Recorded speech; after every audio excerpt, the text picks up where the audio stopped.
একসময় ৩ বা ৫,০০০ টাকায় কাজ করেছেন, এমনকি পরিচিতি পেতেও ফ্রিতে কাজ করেছেন।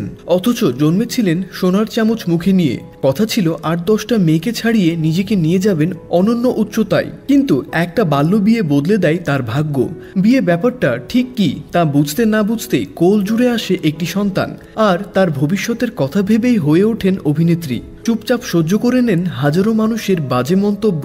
বলছিলাম অভিনেত্রী তানিন সুভার কথা, পরিবারের ভালোর জন্য যিনি নিজের সবটুকু উজাড় করে দিয়েছেন।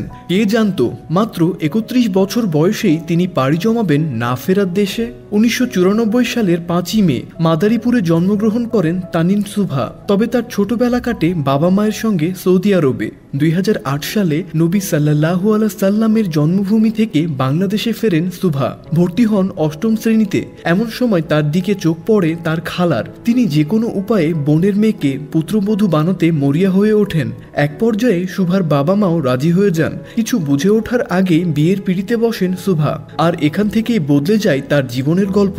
মাত্র ১৪ বছর বয়সে আপন খালাতো ভাইয়ের সঙ্গে বিয়ে হয় তানিন সুভার। এই সময় তিনি এতটাই ছোট যে বিয়ে ব্যাপারটা কি সেটা ঠিক বুঝতেই পারতেন না। আর এর মধ্যেই তিনি অন্তঃসত্ত্বা হয়ে পড়েন। কোল জুড়ে জন্ম নেয় এক কন্যা সন্তান। এরপর তার স্বামী ভাগ্য বদলাতে চলে যান ইউরোপের দেশ ইতালিতে। সেখানে গিয়ে স্পন্সরের লোভে আরেকটি বিয়ে করেন তিনি। সেই সঙ্গে ডিভোর্স দেন প্রথম স্ত্রী ও খালাতো বোন সুভাকে। ডিভোর্সের পর মেয়েকে নিয়ে কি করবেন তা ভেবে পান না তানিন সুভা। স্বামীর বাড়ি থেকে এসে থাকতে শুরু করেন বাবার বাড়িতে।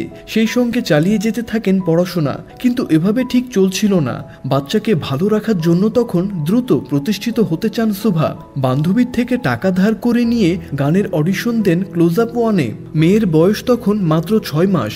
এমন সময় সারাদিন মেয়েকে দূরে রেখে অডিশনের লাইনে দাঁড়িয়ে থাকেন সুভা। কিন্তু সেই প্রতিযোগিতায় বেশি দূর এগোতে ব্যর্থ হন তিনি। এমনকি একটা সময় পর বাদ পড়ে যান। তবে আরও জোরালো স্বপ্ন দেখেন শোবিজে কাজ করার। ক্লোজ আপ ওয়ান থেকে ফিরে একটা ফেসবুক অ্যাকাউন্ট খোলেন সুভা।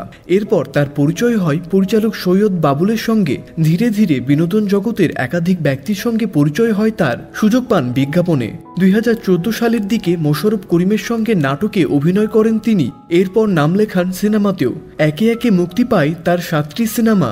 গত ২ জুন হঠাৎ করে অসুস্থ হয়ে পড়েন তানিন সুভা।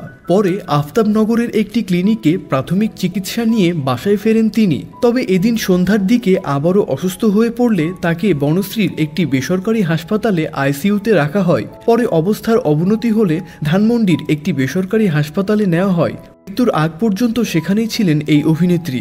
বন্ধুরা, এই ছিল তানিন সুভার জীবনের গল্প। তানিন সুভাকে আপনার কেমন লাগতো তা অবশ্যই আমাদের কমেন্ট করে জানিয়ে দিন।